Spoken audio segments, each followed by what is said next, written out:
The most common thing you see of older people in their bios is seasoned. I like to say that seasoning is for chicken cutlets, not for people. Everybody shits on networking, right? And like, what is networking? It's just getting to know another person.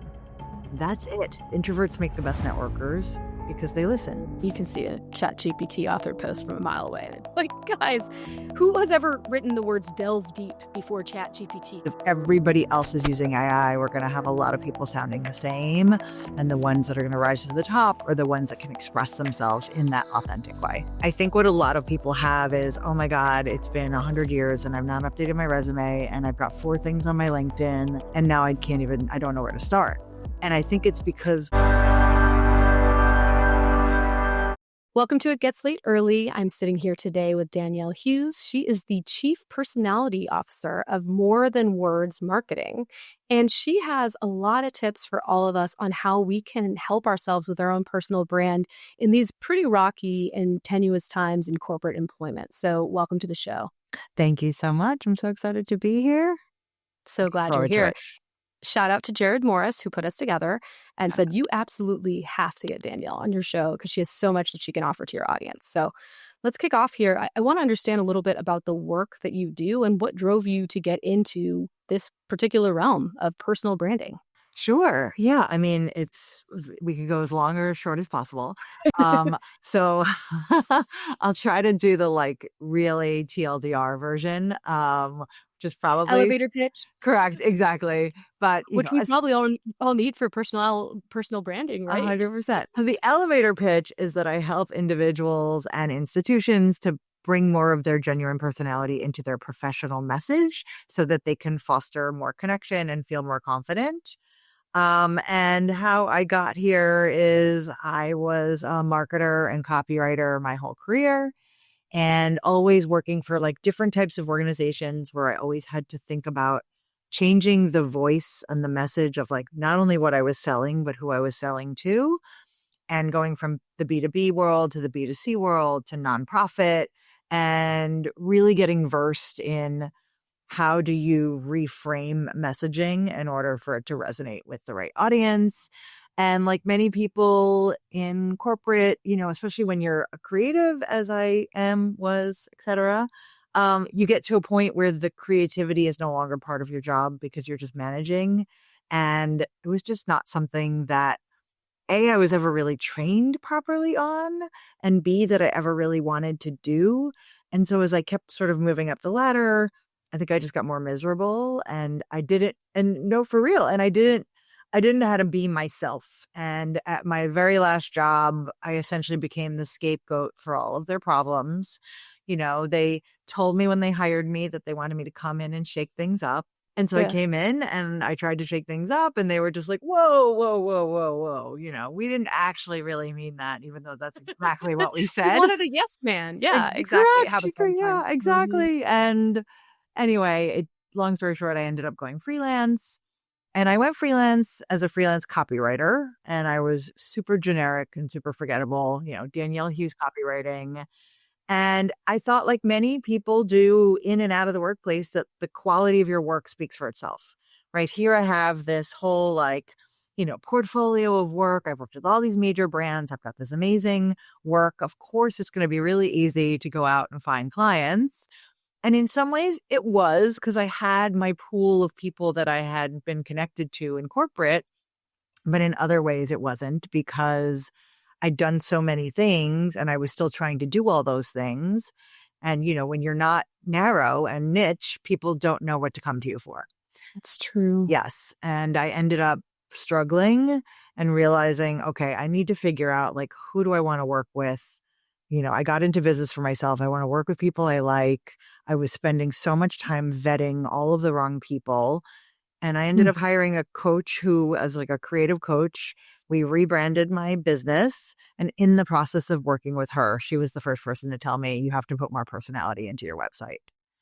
Oh, nice. And so I like to say that I was my first client, because even though I am very personality driven now, I don't think that I was always. And it wasn't until I started to feel more comfortable putting myself into my messaging that I really started to attract the right types of people, because they would come to my website, they would read what I had to say, and if they loved it, they'd reach out, and if they didn't like it, they would peace out. Right? And Reach so out or peace out. I like that. that's right. And so like my message started to do the vetting for me. And as I got more comfortable and more comfortable and more comfortable, people started saying to me, I love your bio. Can you help me with mine? Why is it so hard? I don't know how to write about myself. Ugh. And then in terms of like, why is it personality brand and not personal? Personal means private. So I never understand why we tell people to have a personal brand, but our That's a personality really is good who we point. are.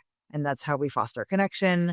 And it's that little bit of personality that builds relationships and helps you connect with other people. And so that to me is like gives you boundaries in the workplace. You don't have to bring all yourself to work, You just can't. enough that you can feel comfortable and do your best work.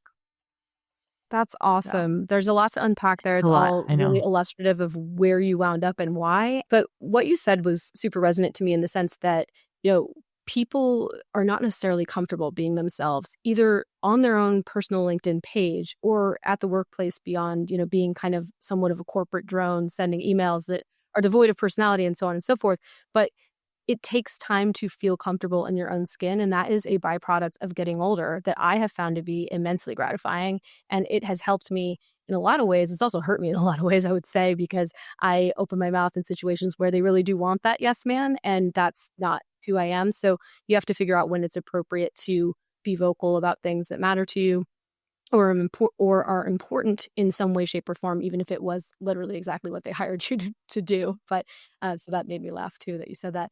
But yeah, I feel this is something that a lot of people struggle with. A lot of people are concerned about how they are going to be perceived by others. That's a very human core fundamental tenet, and it's one of Maslow's hierarchies of need, right? You need 100%. to be a part of a group. You want to feel like people like you, that you're accepted, all of that stuff.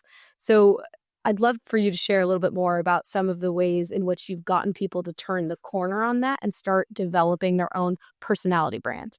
Yeah. And I think, to your point too, it's not just like they don't have the confidence to do it. I think a lot of people, they don't know how to connect the dots and tell their Mm, story, or they think it's like, what's the point of this, right? Like, shouldn't my work speak for itself?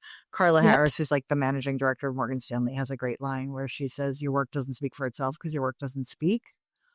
Right. And this like reminder that you have to toot your own horn. You have to show people what you're capable of. And, it's a difference of bragging and boasting. Like to me, boasting is look how great I am, but bragging is more in service. Here's what I've done and what I can do for you and how I can help. Yeah. And so I With think them, right? What's would in you it for say? me? With them. That's an acronym I've seen throughout tech. What's in it for me as What's your exactly, or why should I care, yeah. or any of these things, right? And I think for so many people, they feel like they don't, if they're going to share anything about themselves, it feels like boasting, and they don't understand that it's done in the context of service.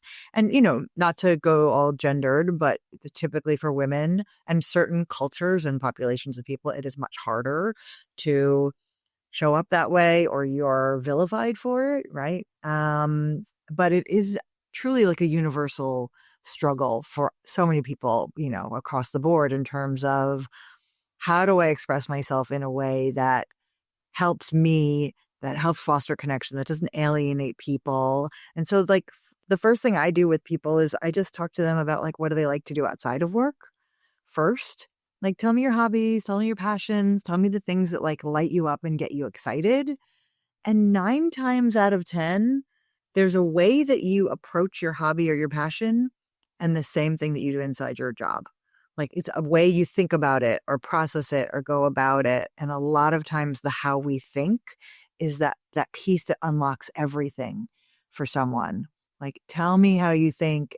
If you're someone who loves jigsaw puzzles, chances are in your job you're moving parts and pieces around trying to make a whole, and you are herding cats and you're really good at it, and you can see the big picture, and when things are missing and when things are getting try to be like forced into places. So it's things like that where it seems small, but then all of a sudden for the person and for the reader, it's like, oh, I totally understand like how this person thinks and like why they're good at what they do and how they approach it.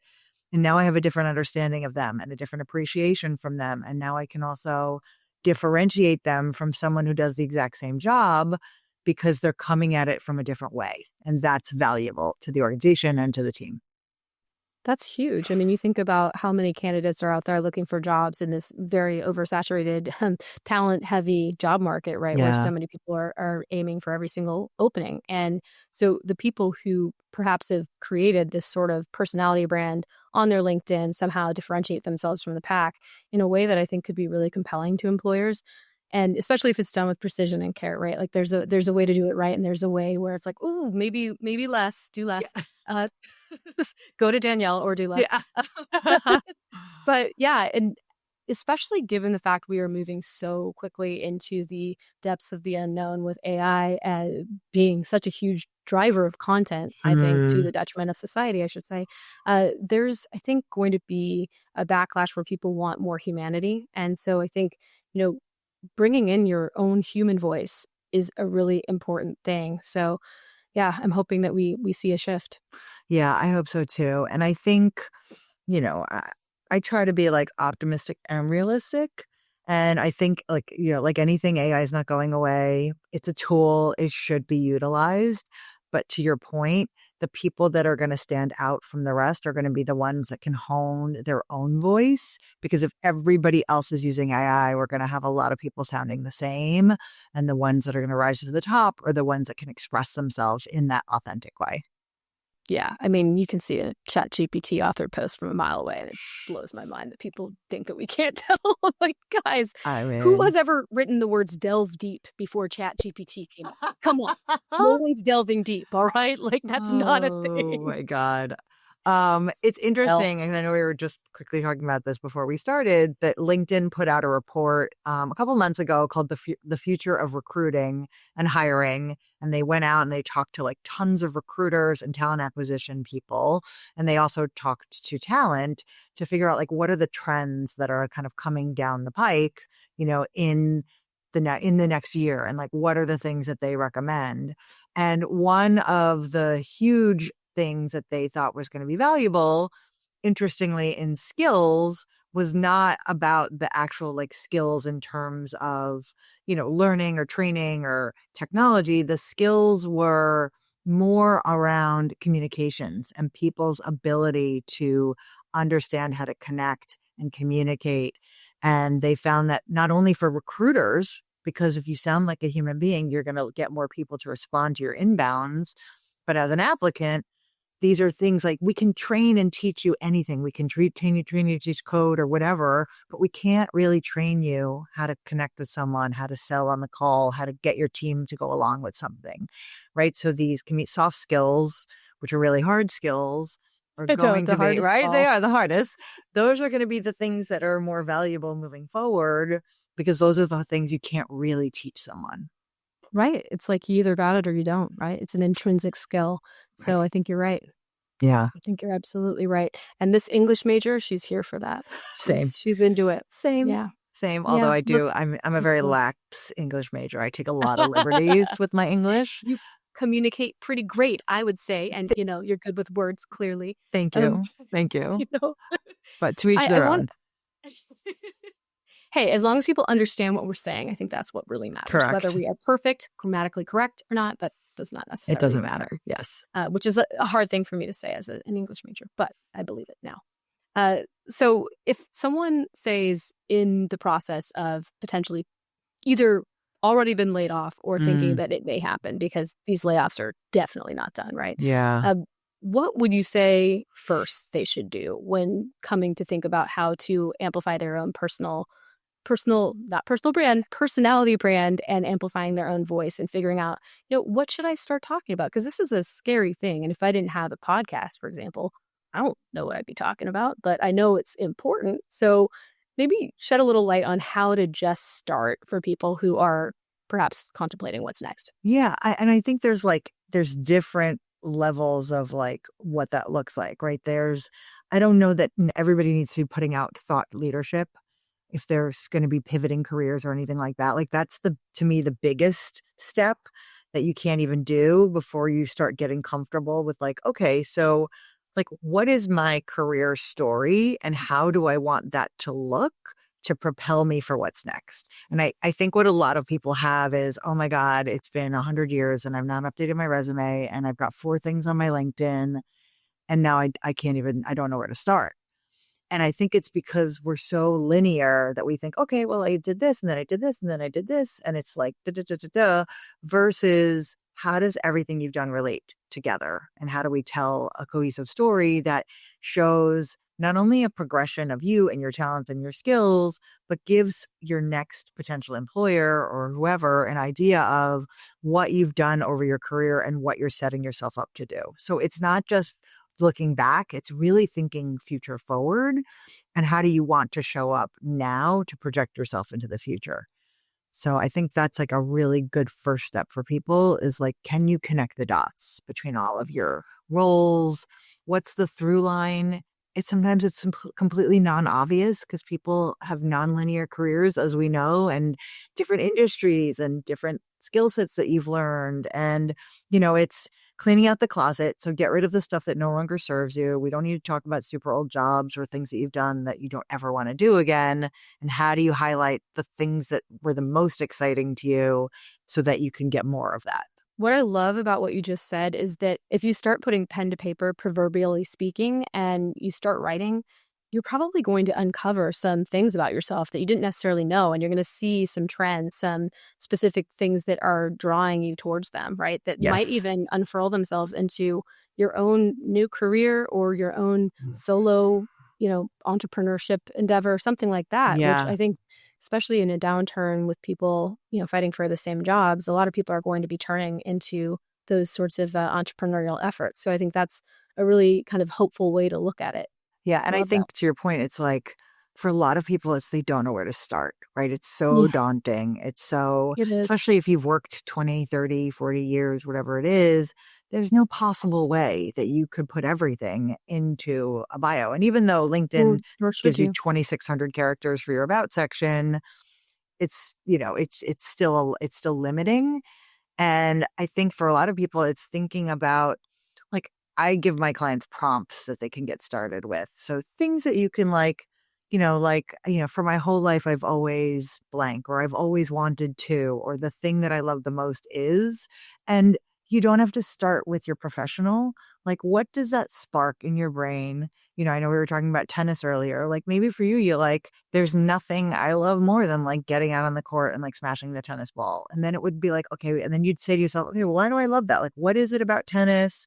Is it the agility to move around? Is it because I get to be out there by myself? Is it because I'm with a partner and we're always ability like to share? And like, what would that then relate back to your career, your work, your approach?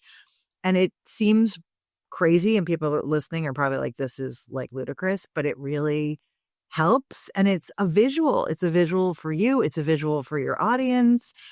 And you just never know how you're going to get there with kind of connecting all of those things to the thing that you love to do the most, which chances are is not your job. Sorry, for most of us. So Chances are, right? And I chances wish are. people talked about that more, especially all the career advice that I got when I was younger that was like, follow your passion. I was like, well, Yeah. that's not gonna pay the bills, I'm afraid. In fact, it's gonna extend my account into the red. So thanks for that Exactly. Correct. fabulous advice. Now I feel less than. Yeah. But yeah, I mean, you're right. These sorts of things can draw out, new things for us and make us think in different ways about what we're doing and unfurl new opportunities. So I think that's super cool. As long as those posts don't go from I smashed the tennis ball over the net and this is what it taught me about B2B sales. Like Yeah. as long as we don't do that, I'm here for it, right? Yeah. Correct. No, no, no. Oof. No. But but Um, LinkedIn, going back to LinkedIn. So is this the place? Well, I guess tell me where you think people should be writing about this stuff. Is it mm. LinkedIn? Is it elsewhere? Is it a, I mean, combination thereof? 100% you need to have an optimized LinkedIn profile. Like that is the first place. LinkedIn is no longer just for job seekers. It is a thought leadership platform and it is the world's largest thought leadership platform. So even if you're not actively putting out content, you need to have a clearly optimized profile, photo, banner, headline that expresses all of the things that you want in your headline, an about statement that tells your career story and what you want people to know about you. And then, some of your experiences are obviously also helpful. But like that is the place first to just whip that baby into shape. And then a lot of times you can take out part of your about section and put it on the top of your resume so that you also don't sound like a robot and everything is not results oriented professional with X number of years experience, right? The idea is differentiation. How do you get someone to click? How do you get them to stop the scroll? What is going to, like I say, jar someone out of their stupor? How do you, right? How do you introduce yourself in a way that makes someone be like, wait, what did they just say? Right. Because we're so used to our brains just turn off. When somebody Yeah. introduces themselves, hi, I'm so and so, I do this, here's my company, like already not listening. Nope, not Mm-hmm. listening. It's Or hi, gone. I'm so and so, and I have a 20-year career in product as a blah, blah, blah. Okay. You and a billion other people. Right. So Yeah, it's exactly. that little differentiation that's just going to make someone want to like ask you more questions and take notice. Yeah. So I think that's like the first place to start because it gives you clarity. And then it's like, how do you take that and like use that for your elevator pitch? How do Mm-hmm. you infuse that into potentially commenting and posting? If you have a company, what's your bio look like on your company website? Like, how, do you have an out of office message that's creative? It really can go everywhere to really just keep reminding people that you're a human with multifaceted like likes and dislikes and you never know where it's going to connect with another person. Like what's that thing in your profile that somebody's going to reach out, whether it's where you went to school, whether it's your hobby, you just don't know. Such a good point. I feel like that sort of like those beautiful things that just happen just serendipitously in life, like those kind of got lost a little bit during the pandemic. And we forget about these things that can draw people to one another and these chance connections that you can have. And they can happen on the happen on the internet as well, as you point out. And thinking about it, there are a lot of people who say that they hate networking, right? And this doing this actually will help you with networking. It will help grease the skids because you will have these common points of connection with people that will come out of nowhere, right? Simply because you showed up and you said something. Correct. And I think, I'm almost sick of having the like networking gets a bad rap conversation, right? Because everybody, can I curse on this podcast? Please, we welcome Everybody shits cursing. on networking, right? And like, what is networking? It's just getting to know another person. That's it. Mhm. And like, if you don't want to get to know that person, you don't have to. You can get to know another person, right? It's just talking to people and like, to Yeah. your point, like building that muscle, getting used to introducing yourself, getting used to listening to other people. Introverts make the best networkers because they listen. So you can just ask someone, tell me about yourself or tell me what you do and let them go. You don't have to even say anything if you don't want to. And then it's just an active conversation. And my favorite networking conversations are ones that we don't even talk about work, right? I think the beauty of Zoom a lot for me is like somebody's background. It's like, oh, you have that really cool painting behind you. Like, where's that from? Or is that your child? Or is that this? Or I see you have a pennant there. You're this kind of sports team fan. You could start the conversation on something friendly and familiar. And then by the time you pivot to work, you're not thinking about it. And so you're not so in your head. You're not like sweating the small stuff and thinking, oh my God, how do I introduce myself? Because by the time you've gotten there, you're like, oh yeah, oh my God, it's so funny you mentioned this. That's actually what I do. And like, let me tell you a little bit more about me and my company or whatever. Just like magic, It's just like magic. magic. Yes. And so I love all of that. And speaking of backgrounds, I'm Yes. looking at yours. For those of you who are watching, it's a beautiful painting on the backdrop. But Danielle, you mentioned that you are not home right now, and I think Correct. that that is a really interesting story that is applicable potentially to people as they get later in their careers. So why don't Yes. you tell us about that? Yes. So speaking of it gets late early, I I have a college sophomore, which is crazy because anyone who has children is like, how did we get here? And last year when he went away to school for the first year, my goal was to do more digital nomading. Right. I do work for myself. I can work anywhere. And I really wanted to do a lot more travel and work. And it just didn't happen last year. I think I was like waiting for him to get settled. And I also think I couldn't accept it. I couldn't Real come to talk. I couldn't come to terms with it. So Still this process. year, I decided that I was going to really take advantage, and I was introduced to a platform called Home Exchange, which, if you've seen The Holiday, the movie, is basically like that. You can swap houses with people or you can stay in people's houses and use like something called guest points, essentially. But this is my first reciprocal swap. I'm in Vancouver for 3.5 weeks, and the couple whose apartment this is in my New York City apartment for 3.5 weeks. And they're working out of So there. awesome. I'm working out of here, and change of pace, change of scenery, all the things. I think that is the coolest thing. And it's something that, empty nesters or people who have chosen not to have kids or don't have kids can do. And, Yeah. of course, we're seeing this return to office mandate just happening right and left. Amazon announced theirs recently, BlackRock, Uh-huh. Tesla, Disney. There's a lot of that going on. But for the, I would say, highly evolved companies and the people who are solopreneurs or entrepreneurs and can have some flexibility in where they are, what a cool experience. That's going to enrich your life so much and something to, I frankly think I will be looking forward to. So I think that's So really, yeah, really cool. it's been great. And so I'm definitely going to try to take much more advantage of this Yeah, as why the not? years and months go by. So I really love that. thank Really you. love that.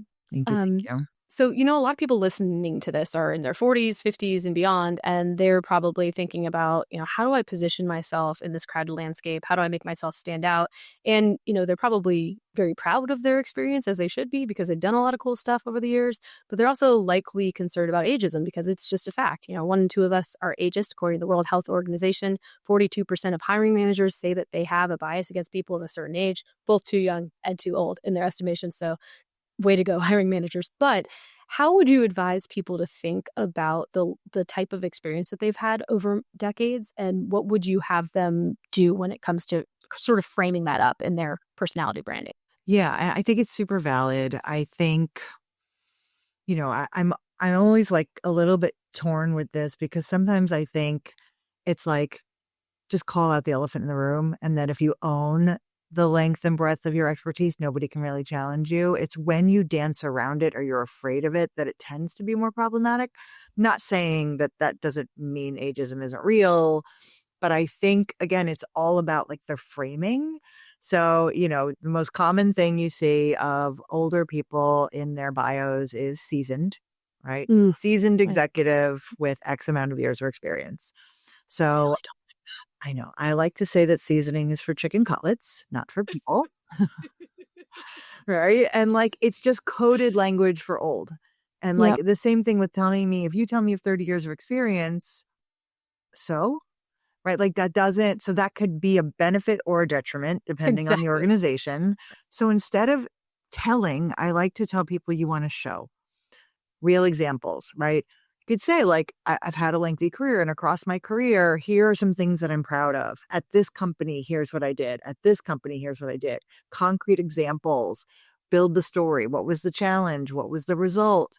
What are the solutions? Give me the metrics or give me, testimonials of what people have said about you or like showcase what you're most proud of. It doesn't mean like somebody can always do the math. They can always scroll down and be like, wow, this person's had like 15 jobs and and you don't, you take out your graduation years in LinkedIn, take them out of your schooling. Nobody needs to know when you You should. graduated, but No your one needs to jobs know. are going to have dates. That's just Mm. the math. So I think it's owning what you've accomplished versus the length of your accomplishments. And that to me is the differentiator. And whether you've been working for 5 years or 50, it's how do you just talk about what you're able to get done, because that's what a company cares about. They don't really care how old someone is. They care that you can do what they need you to do. And while there's definitely parameters for certain roles where they say they want 5 to 10 years experience or 10 to 15 or whatever, those are really just because they're presuming based on those times how much you've actually done in that time. But some people have done more, some people have done less. And so I really think it's a matter of, again, the showing, not telling. Use the real examples of what you're proud of and what you're excited about, and avoid generic terms about like how many years you've been working or seasoned or experienced or, actually everybody's experienced. You've worked for 2 days, you're experienced. Like that doesn't, these things don't serve you. So think a little bit more creatively. Think that's great advice. I think a lot of people really just kind of fall into these rote, sort of standardized ways of showing up, and it's not helping, right? And people, like you said, they can read in between the lines. And if they do have an age bias within them, which most of us do, let's be honest, it's not going to help you. So stand up and say specifically what you've done. I think that's fabulous advice. Exactly. And sadly, it's reinforced on job descriptions because job descriptions will say looking for a seasoned executive with 20 years experience. Like it'll be literally in the description. But again, then that job hasn't done their due diligence because that doesn't mean anything, right? It's more about what are the things they actually need out of this leader? What are the qualities? What are the skills? That's the important piece, not anything else. That's true. And I think it indicates sort of a lack of creativity in the organization and just kind of laziness. So if you see that, maybe it's a red flag. Maybe don't go there if you're interested in being creative in your job at all. So yeah, I think that's a really good call out too. So Just look for thank you. that elsewhere. So Danielle, I want to hear about a transformation that you've helped one of your clients achieve. Maybe someone in their later years who was looking to zhuzh things up, maybe get a promotion, maybe move on. Tell me how you took that person from A to B. Yeah. And it's so interesting because I think, the transformation I always say, like, not to like, plug my company name, but like it is more than words, right? It's not just what you write on the page, it's how those words make you feel about yourself because it is taking control and taking ownership of your career. So I had a woman come to me, very senior in a very large organization. She was a VP. She had just gotten promoted to SVP. And she reached out. I think she had heard me speak at some, I don't know, maybe a chief or I don't know. She heard me speak somewhere and do a lot of speaking. And she said, my bio, it's time. Like it's time. This doesn't represent me. I know it's time for me. I need to be more of a thought leader. And what most people are afraid of is like, I can't start posting on LinkedIn because I don't want anybody to come to my profile. Right. So I got to get it's true. I got to get my feeling. Right. I got to get my profile in order. It's and then horrible. Right. Exactly. Because I don't want them because there's nothing there or it's like boring or it's whatever. Mm-hmm. So I do what I always do. It's like I read her LinkedIn first before I met her. And I was like, oh God, this woman, like she's going to be intimidating and she's going to be boring. Because that's kind of what it gave me. It was literally the seasoned executive with 30 years of experience in communications, like take charge, diligent, like just the random jargon salad of all these words that you think are super impressive, but like no context for anything. And I just thought, okay, yeah, well, this is going to be painful, but we're going to have at it. And of course, like I get her on a Zoom and she is like dynamic and vivacious and bawdy and funny. And the problem becomes that that's not translating, right? So who she is in person and how she interacts with people is nowhere near how she was showing up on the page. And we can't have that disconnect because everybody's judging you based on what they see. And even if they don't get to meet you, like then they've already made their decision. So basically, we just kind of rewrote her whole story. And instead of like leading again with like all these years of nonsense, it was like, my career has taken me like across time zones and, conference tables, sitting across some of the most influential leaders of our time and having a hand in shaping the conversation.